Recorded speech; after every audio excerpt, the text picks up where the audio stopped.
And he is president of TBS Design, another wonderful local global company that has done amazingly well.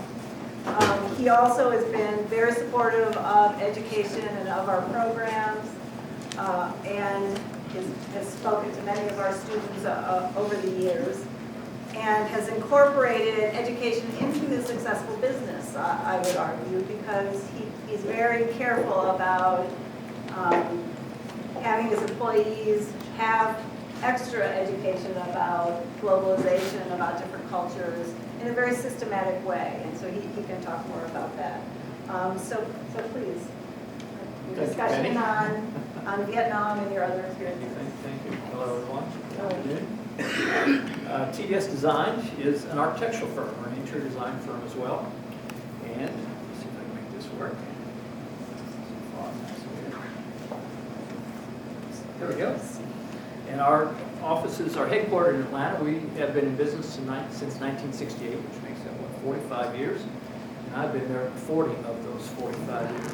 So I'm somewhat of a dinosaur, but I've learned a lot of it. In fact, I've been there so long. We also have offices, and you can see them located, one in Chicago, which is a production office. We have one in Shanghai, which is more business development. And then we have one in Dubai, which is definitely business development. What we do for a living, what we are known for, project types you can see displayed here, anywhere from the Georgia Aquarium to Georgia Tech work. What we're most known for is public assembly. That's where we're first in class, best in class. Will Congress Center be an example of that. We've done those all over the world. So there's basically 10 top market segments where we do our work. We've been in the international marketplace for about 25 years. 15 of those 25 we have been in Asia, and Vietnam in recently just 3 years. But everywhere we go, we provide professional services, and we know that design is measured by how well it fits in our. And so our design philosophy is obviously think globally, which must act locally. So I've got 3 examples here of 3 projects in Vietnam that are built on that premise of global and acting locally. But all 3 are big dreams. None of them are under construction. This one is in Hanoi. This is the National Science Library. Beautiful little building. It's in a very difficult historical site. No funding, so it's just a nice sketch.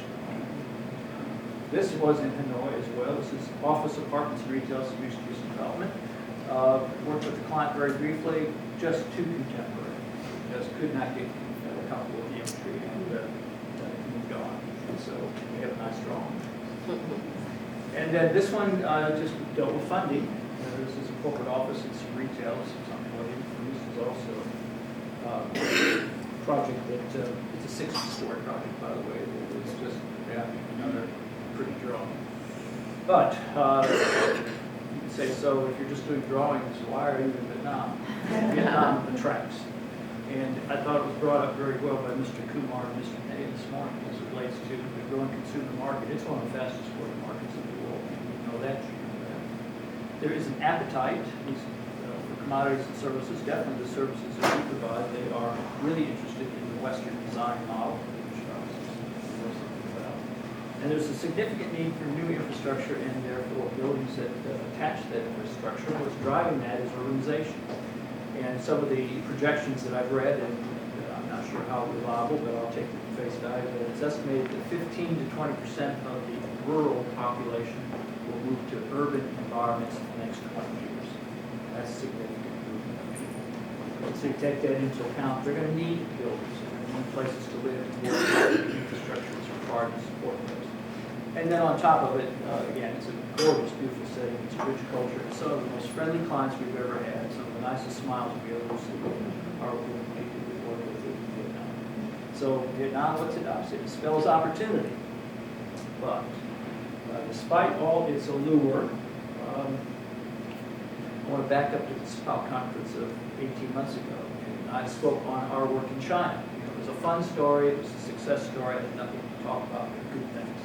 So when May called me this year, she said, I'd like for you to be a speaker, but this time would you focus on your work in Vietnam? And I said, I'd be happy to, but I can't tell you a happy story because I'm not having the same success story that I said. So you still want me to speak? And she said, Yes, because it's important also to talk about obstacles and hurdles.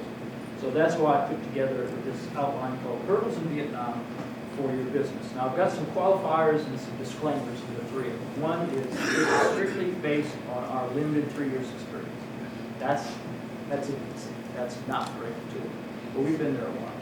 Number two is strictly through the lens of a design firm. It's us as architects. So where Scott has had a different experience and different result as it relates to what he does in manufacturing, different kinds of approaches. We're a design firm. We provide a service. And the third thing is I'm not suggesting that the hurdles I'm going to bring up are universal or that you're going to find them in every marketplace or with every client or every place you go. This is just my story. But I'm going to assume there's a lot of similarities that you'll find. So what I want to tell is a story through a project that is trying to go ahead, where the other three were kind of big dreams going nowhere. This one at least has got some legs under it. And what this is a project that we're doing for a developer called EVN Land. It's a mixed-use development. It's in 3 phases. The first phase is 3 33-story residential/retail towers. The second phase, you add 2 more 33-story residential towers. And the third phase, then, we could add a 16-story premium hotel. The top 2 floors of all the residential units are penthouses with pools. And it's a beautiful project, and it's obviously high-end design. It's in Washington, D.C. But despite all its allure, the information is related to how this is rolled out for us. We provided conceptual drawings to EVN Land Direct. They were very happy, got very excited. We got excited. Everybody's rushing around saying, let's go do this. And so we agreed that we should enter into agreement to provide our design services. Again, we do not do the working drawings, we do not build the site, industry construction. We do pretty drawings and we do the imagery and the electronic aspects of the building. And so we did that. And so we said, all right, let's go to contract. And the first hurdle that was thrown out was, well, because you're not a domestic firm, you must have a partner, a joint venture partner in Vietnam. So back to the marriage relationship. With a stranger, a joint venture is a joint several, means I'm responsible for what they do, they're responsible for what I do, and I'm being now told that I've got to have a joint venture, it can't be an association, it can't be some other kind of partnership. So with that, we started out with it, found a stranger to work with. Weeks later, we're still in that legal, significant exchange of information, trying to work it out, and then on top of it, the owner wants to approve every step of the way. So I can't just go off and get married, I have to have a chaperone. So, got that done. Let's enter into the owner-architect agreement. So we show up again, and they finally were satisfied that our joint venture agreement would be satisfactory. But as we got into negotiating the terms and conditions of the agreement that we would work under, all of a sudden it became more form than it was substance. It was about signatures and seals and stamps and ribbons. And the things we wanted to talk about were terms and conditions that were very special to providing either direction or protections for the kind of services we got. And again, we got into multiple layers where we would have something satisfied or concluded on to have it looked at again by somebody else. And so again, time. So hurdle number 2 was we still had a joint venture, but we still weren't under contract with the owner. So that means I'm still working, but I still work. Finally, we get the agreement negotiated, where everybody satisfied the terms and conditions. So we said, all right, let's sign, let's get started. Not so fast. You have got to have legalized documents before we will enter into an agreement with you. What do you mean by legalized documents? Well, we need 5 sets of these 4 items. We need to see your corporate charter. We need to see a certificate of existence from the state of Georgia.